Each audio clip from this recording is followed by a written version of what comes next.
One to one பக்தி ஆன்மீக சகோதர சகோதரிக்கெல்லாம் என்னுடைய அன்பான பணிவான ஆசீர்வாதத்தை தெரிவித்துக் கொள்கிறேன். ஒன் டு ஒன் பக்தி சேனலை பொறுத்த வரைக்கும் ஜோதிடம், அதில் குறிப்பா சோழி பிரசனம் என்ற ஒரு அற்புதமான கலையை உங்கள் நலன் குறித்து தான் இறையர்களாலும் குருவர்களாலும் தொடர்ந்து சொல்லி வருகிறேன்.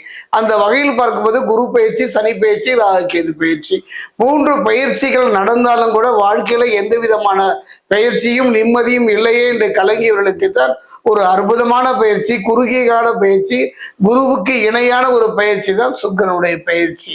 ஆகஸ்ட் மாதம் 1 செப்டம்பர் மாதம் 2 வரை கிட்டத்தட்ட ஒரு 30-31 நாட்கள். அந்த வகையில் பார்க்கும்போது சிம்மத்திலிருந்து கன்னிக்கு பயிற்சி ஆகின்றார் களத்திரக்காரகன் என்று சொல்லக்கூடிய சுக்கிரன். அதே நேரம் பார்த்தீங்கன்னா சுக்கிரனை பொறுத்த வரைக்கும் அவர் மீது 2 பலம் வாய்ந்த கிரகங்களுடைய பார்வை படுகின்றது. மிதுனத்தில் இருந்து 4ஆம் பார்வையாக கன்னியில, அதுவும் குறிப்பாக சொல்ல போனா சுக்கிரன் மீது படுகின்றது செவ்வாயின் பார்வை.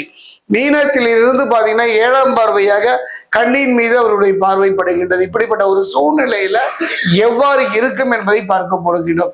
செவ்வாயை பொறுத்த வரைக்கும் ஒரு அற்புதமான யோகக்காரகன் தான்.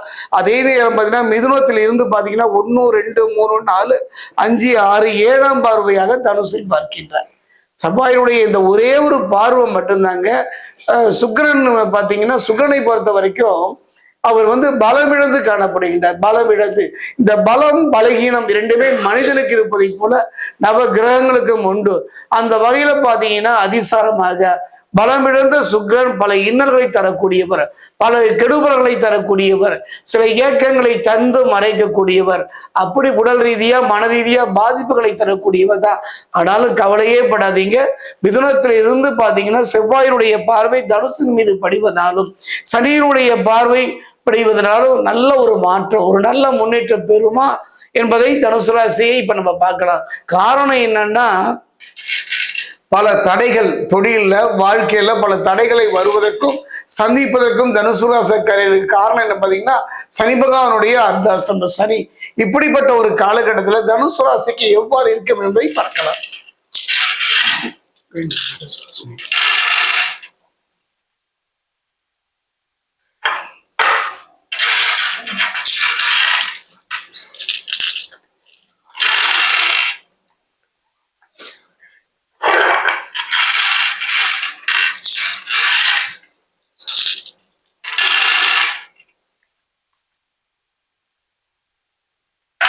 தனுசு ராசி அன்பர்களே, தொழில நிறைய தடுமாற்றங்கள், தொழில நிறைய ஏமாற்றங்கள், அறிவும் திறமையும் இருந்தும் கூட அந்த வெற்றியை கொண்டாட முடியாத ஒரு சூழ்நிலை.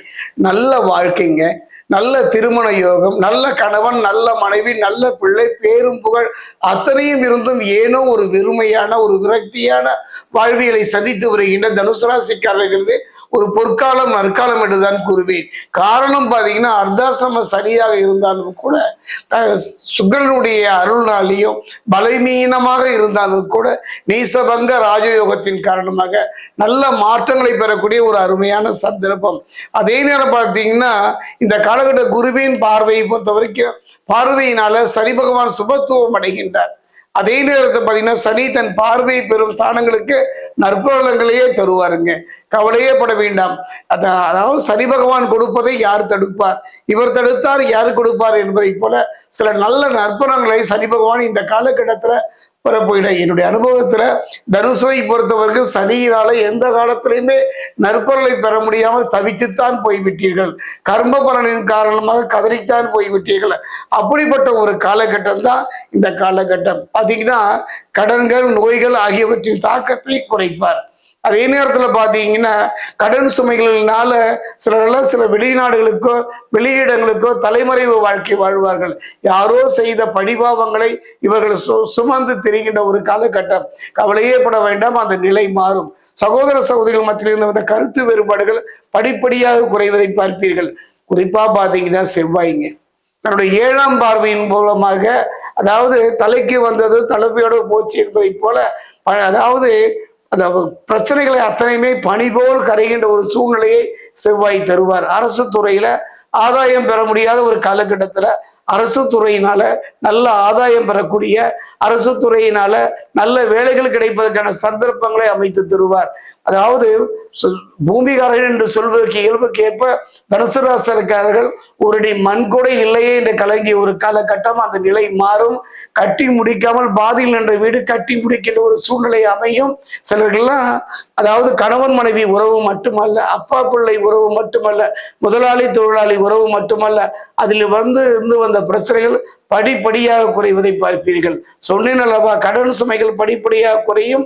அதே நேரத்தில் தொழிற்சாலத்தை பார்க்கும் வக்ரசனி நல்ல முன்னேற்றத்தை ஏற்படுத்துவார். நல்ல முன்னேற்றத்தை ஏற்படுத்தும். மதிமேல் புனையாக இருந்த வாழ்க்கை தெளிவான ஒரு தைரியமான ஒரு நல்ல முன்னேற்றத்தை நோக்கி நடக்கக்கூடிய ஒரு மனோதைரியம் பெறக்கூடிய ஒரு அருமையான சந்தர்ப்பமும் அமையும்.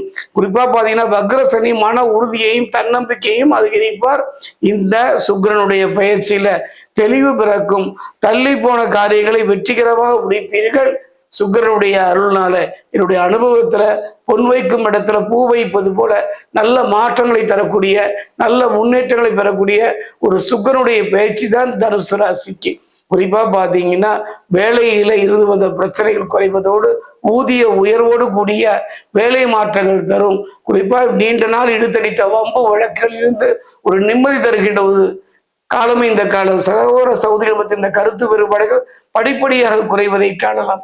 அதே நேரம் நீண்ட தூர பயணங்கள் செய்யும் போதோ, இரவு நேர பயணங்கள் செய்யும் போதோ கொஞ்சம் கவனமாக இருந்து விட்டாலே போரும்.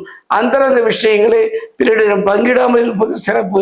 என்னுடைய அனுபவத்துல சோழி பிரசனத்துல தனுசு ராசியை பொறுத்த வரைக்கும் ஒரு நல்ல மாற்றங்களை பெறக்கூடிய ஒரு அற்புதமான ஒரு காலம் அமையும். இன்பமும் துன்பமும் கலந்த ஒரு கலவையான ஒரு காலகட்டம் இந்த 30 நாட்கள். அந்த வகையில உங்களை காப்பதற்கு பலம் இழந்த சுக்கிரன் உதவி செய்வதோடு சனி பகவானும் செவ்வாயும் நல்ல மாற்றத்தை தந்து வாழ்க்கையிலையும் தொழிலையும் கை தூக்கி விடுகின்ற ஒரு காலகட்டம். 3 பலங்கள் குறைந்து கலங்கிய ஒரு காலகட்டம். மனபலம், தெய்வ பலம், தேக பலம். இந்த 3 பலமும் இழந்து தவித்த உங்களுக்கு அற்புதமான ஒரு பலம்தான் தெய்வ பலம். தயவு செய்து குலதெய்வ வழிபாடை தவற விட்டிருந்தாலும் மறந்திருந்தாலும் அதை தொடர்ந்து செய்யுங்கள். குலதெய்வம் காப்பதை போல தனுசு ராசிக்கு வேற யாரும் உதவி செய்வதில்லை. குறிப்பா பலமிழந்த சுக்கிரன் முழுமையான பலன் பெற்று நற்பலனை தர வேண்டுமானால் விடியற் காலை 3 மணி அளவில் வானில் தெரிகின்ற சுக்கிரன் என்று சொல்லக்கூடிய விடிவெள்ளி வழிபாடு அற்புதமான யோக பலனை தரும். அதே நேரத்தில் சுக்கிரன் வழிபாட்டின் சிறப்பே மகாலட்சுமி தான். அருகில் உள்ள மகாலட்சுமி ஆலயம் சென்று வழிபாடு செய்யுங்கள். அவ்வாறு இல்லை என்றால் பெருமாள் ஆலயத்தில் இருக்கக்கூடிய தாயாரை வழிபடுகின்ற முறையில் தான் ஒரு மாற்றம். ஒரு தேங்காய் வாங்கி இன்றாக உடைத்து நீரை வெளியேற்றி நெய் நிரப்பி தீபம் ஏற்றி வழிபடுவது தனுசு ராசிக்கு தடைபட்டு போன பிரச்சனையான திருமணம். குறிப்பா காதல் திருமணமா இருந்தாலும் பெரியவங்க வைத்த திருமணமான இருந்தாலும் நல்ல முறையில் நடப்பதோடு கணவன் மனைவிக்குள் இருந்து வந்த கருத்து வேறுபாடுகளும் ஒருவர் புரிந்து கொள்ளுகின்ற ஒரு தன்மையும் இந்த காலகட்டத்திலே தனுசு ராசிக்கு கிடைக்கும்.